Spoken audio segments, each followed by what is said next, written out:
If you'd asked me 10 years ago what the most valuable thing I owned was, I probably would have pointed at my old pickup truck. Maybe the little brick house my wife and I spent 15 years paying off.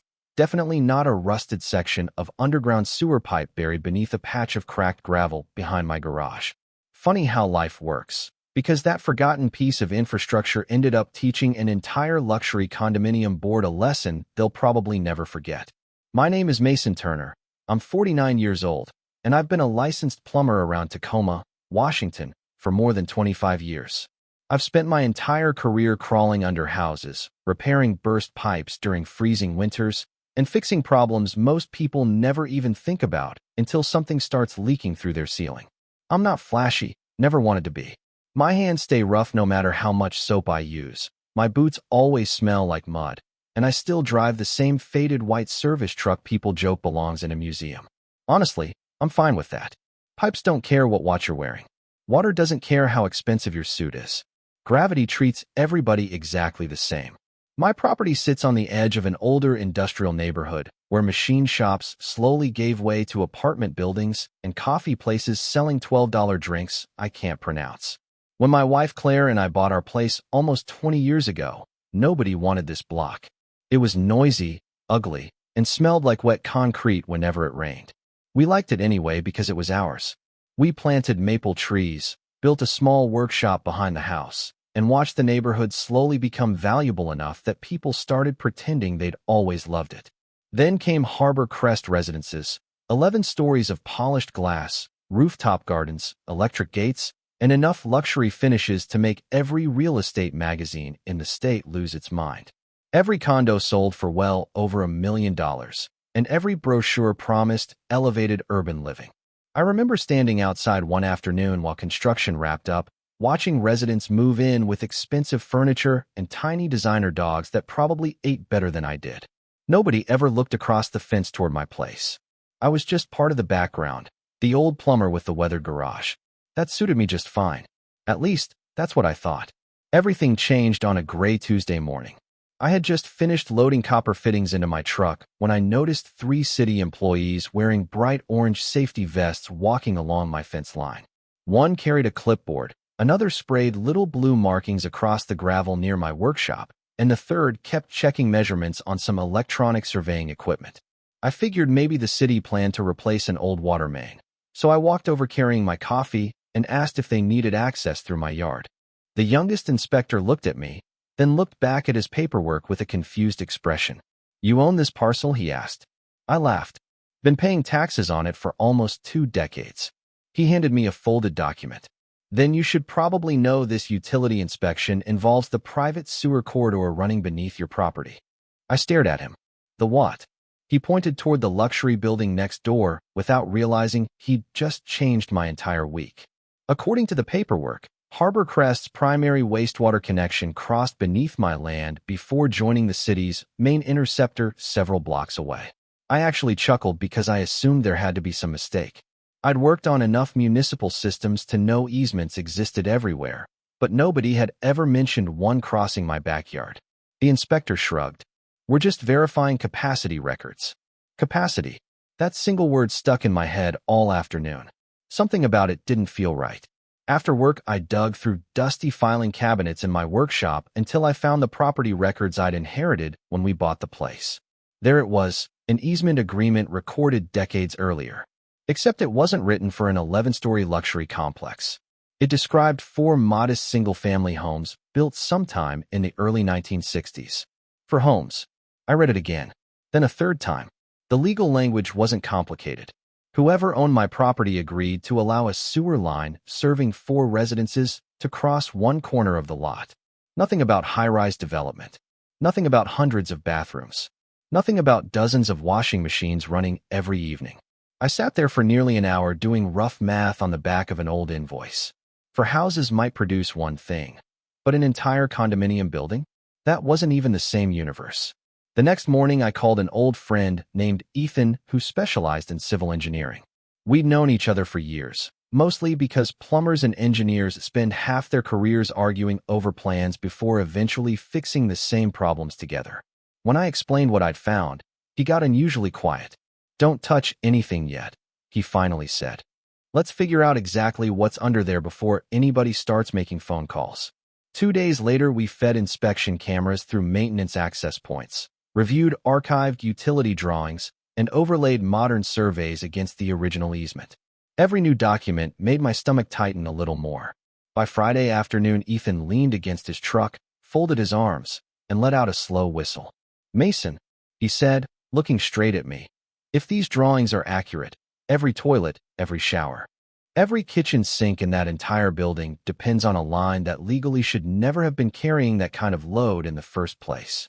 I looked across the fence toward Harbor Crest as residents stepped onto polished balconies with glasses of wine, laughing like the world beneath them was perfectly stable.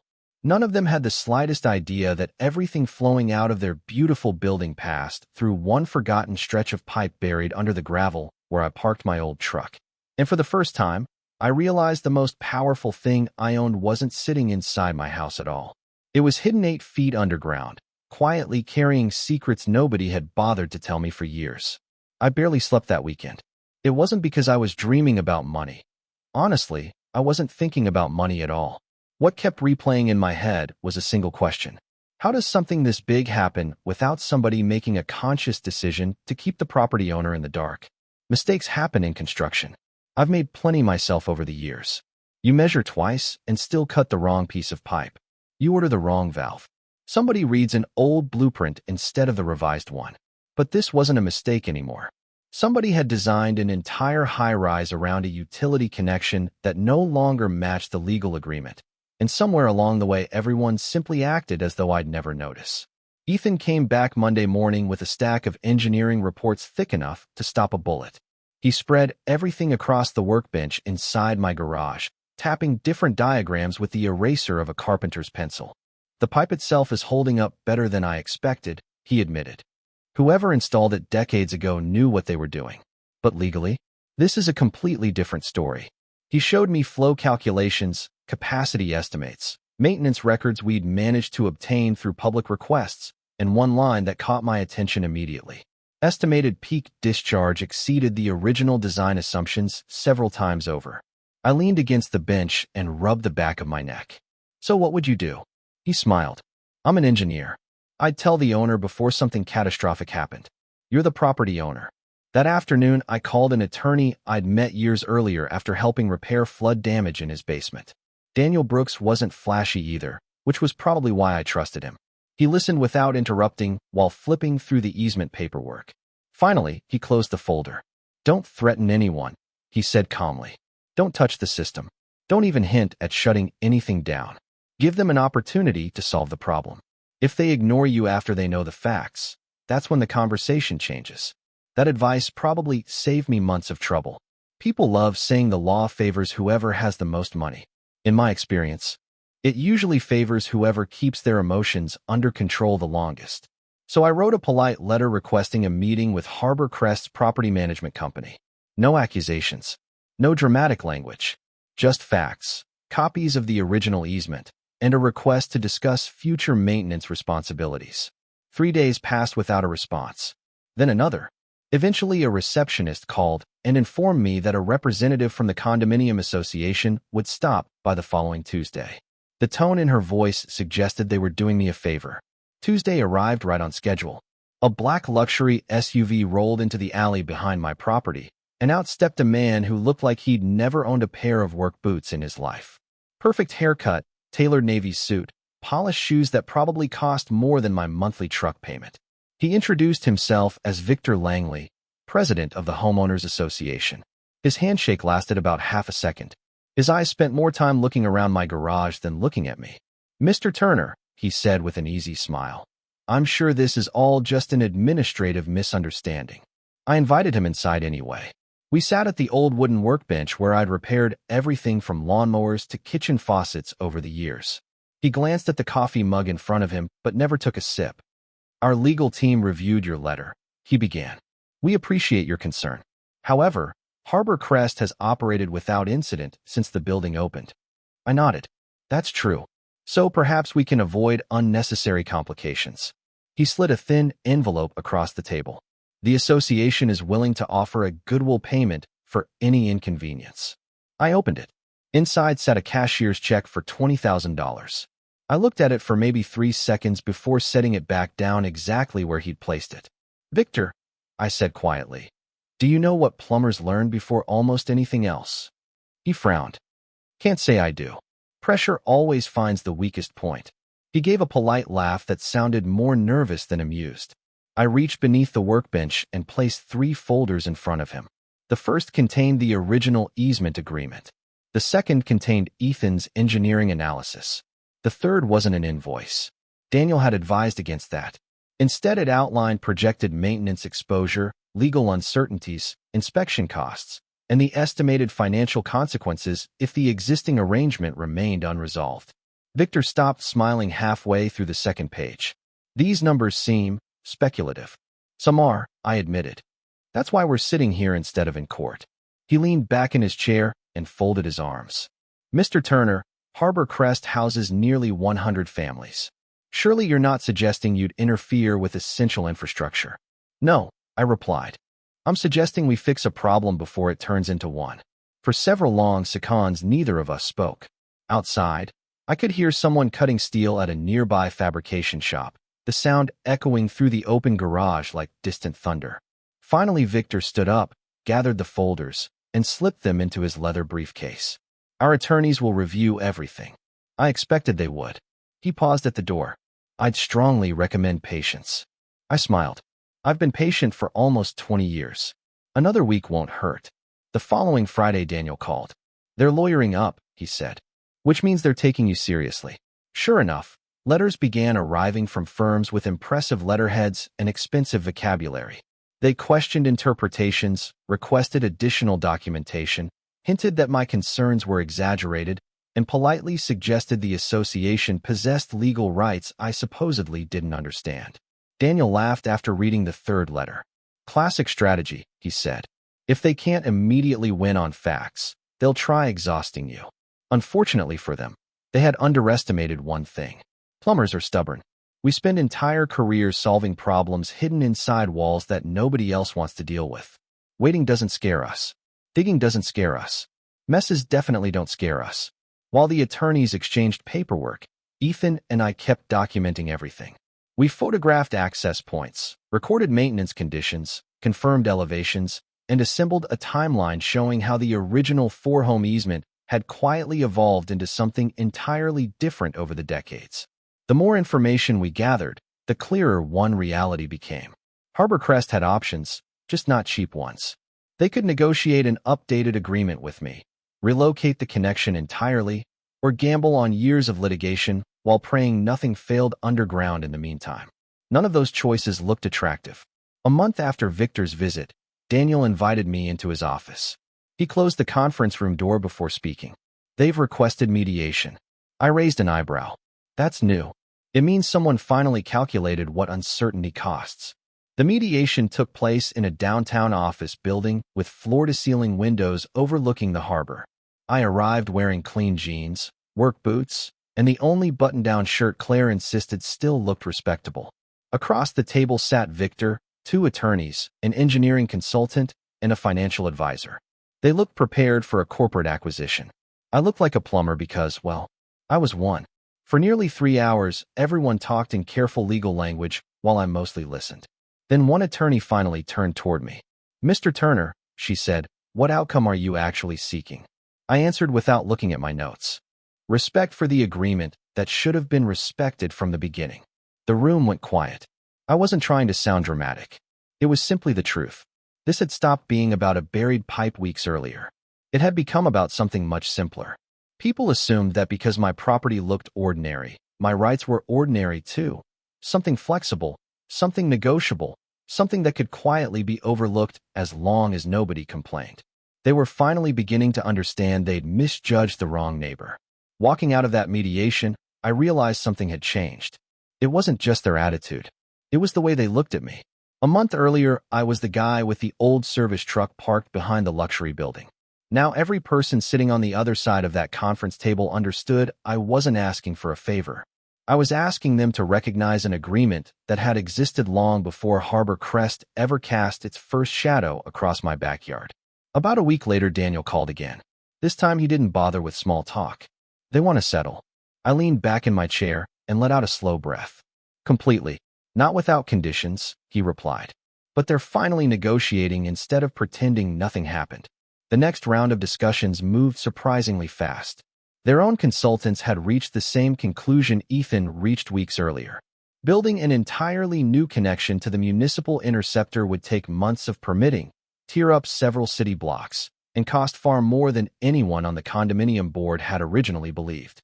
Even worse, every owner would likely receive a massive special assessment. And that kind of surprise has a funny way of turning neighbors into enemies overnight. Suddenly, the solution sitting beneath my property looked a lot more attractive than they wanted to admit. We spent 2 long afternoons working through details that most people would probably find boring, but infrastructure isn't glamorous. It's contracts, inspection schedules, maintenance obligations, insurance requirements, emergency procedures, and enough signatures to make your wrist hurt. By the end of it, we reached an agreement that protected both sides. Harbor Crest would make a substantial payment recognizing years of unauthorized use. They would fund improvements to the existing line so it met modern engineering standards, and they would enter into a long-term access agreement with annual compensation and mandatory inspections performed by an independent engineer. If damage ever occurred because of their system, they would pay for every repair. No arguments. No delays. Daniel slid the final document toward me. "You don't have to sign today," he said. I looked through every page one last time before picking up the pen. "No," I answered quietly. "I think I've waited long enough." A few days later, the funds cleared. Claire and I didn't celebrate by buying a sports car or taking some extravagant vacation. We paid off the last of our mortgage, replaced the leaking roof we'd been putting off for years, set money aside for retirement, and finally remodeled the workshop where I'd spent so many late nights fixing everyone else's problems. It wasn't life-changing because of the number on the check. It was life-changing because for the first time I felt like years of quiet work and quiet patience had actually mattered. The funniest moment came during my first scheduled inspection under the new agreement. I walked through Harbor Crest's spotless lobby, wearing the same work boots I'd worn for years. Residents stepped around me carrying groceries, chatting about weekend plans, barely noticing the plumber heading toward the mechanical room. Victor happened to be standing near the elevators. Our eyes met for just a second. He gave a polite nod, the kind people exchange when they've accepted reality even if they don't particularly enjoy it. "Morning, Mr. Turner," he said. "Morning," I replied. "Just here for the inspection." There wasn't any anger left in his voice, and honestly there wasn't much left in mine either. Life's too short to stay mad forever. The system was legal now. The responsibilities were clear. Everyone knew where they stood. As I finished checking the valves and recording pressure readings, I couldn't help smiling to myself. After 25 years in plumbing, I'd learned the biggest problems usually stay hidden underground until someone finally decides to dig. The same thing happens with people. Respect isn't something you notice when everything is working. You notice it when someone assumes they can build right over you without asking. Looking back now, I don't think this story is really about sewer lines or contracts or expensive condominiums. It's about the dangerous habit of judging people by appearances. Somewhere along the way, a room full of educated professionals convinced themselves that an ordinary tradesman wouldn't read old property records, wouldn't ask difficult questions, and certainly wouldn't stand his ground when challenged. They couldn't have been more wrong. If there's one lesson I carried away from all of this, it's that quiet people aren't always powerless. Sometimes they're simply paying attention while everyone else is looking somewhere else. And sometimes the strongest position in any negotiation isn't having the biggest building or the deepest pockets. Sometimes it's knowing exactly what you own and refusing to apologize for protecting it. So now I'm curious what you think. If you discovered someone had been benefiting from your property for years without your knowledge, would you have handled it the same way? Or would you have pushed even harder? Was the settlement fair to everyone involved? Or should the condominium owners have faced even greater consequences for what happened? Let me know down in the comments because I'd genuinely like to hear where you stand. And if you enjoy stories about ordinary people standing up for themselves when everyone expects them to back down, don't forget to like the video, subscribe to the channel, and stick around. You never know what another forgotten piece of paperwork might uncover.